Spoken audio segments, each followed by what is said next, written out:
Ce premier semestre 2017 s'achève sur une note plutôt sympathique sur l'ensemble des marchés financiers.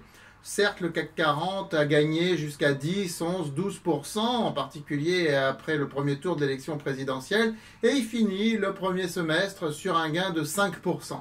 Nous faisons 4 fois mieux avec le portefeuille France Bourse et un gain de 20%. Nous avons non pas battu le marché, mais véritablement pulvérisé le marché sur ce premier semestre. Et j'espère qu'il en sera bien sûr de même sur le second semestre.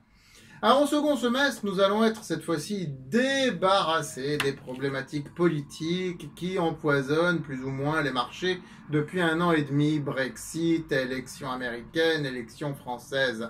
Voilà, maintenant, tout ça étant mis de côté, les marchés boursiers vont pouvoir se concentrer sur l'essentiel, c'est-à-dire l'économie et les résultats des sociétés. Les marchés sont actuellement très chers, très survalorisés. Et les investisseurs commencent à s'en rendre compte.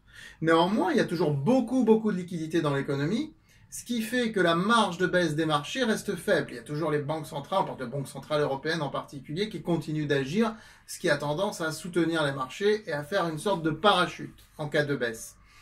Sur ce second semestre, je pense que les marchés seront nettement plus volatiles qu'ils l'ont été au cours du premier semestre. Cela, il faut bien le noter. Le premier semestre a ressemblé un peu à celui de 2015, en moins volatile. Je rappelle qu'en 2015, on avait baissé à partir du mois d'août. Est-ce que l'histoire va se reproduire? Ça, c'est ce que peut dire l'analyse fractale parfois. On n'en sait rien, on verra bien. Toujours est-il qu'aujourd'hui, il y a la problématique des taux d'intérêt qui va revenir sur le devant de la scène. La croissance économique aux États-Unis, parce que là, on est sur le plus grand cycle de croissance quasiment de l'histoire. Est-ce que cette croissance va se poursuivre encore longtemps ou pas? À un moment donné, elle va devoir se freiner. Les taux d'intérêt n'ont pas monté suffisamment par rapport aux armes dont disposerait la Fed en cas de crise.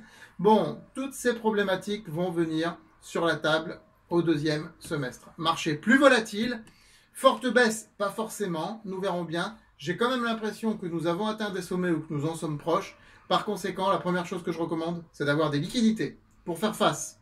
Et puis, nous continuons notre stock picking qui nous réussit très bien avec ce magnifique score de 20% au cours du premier semestre.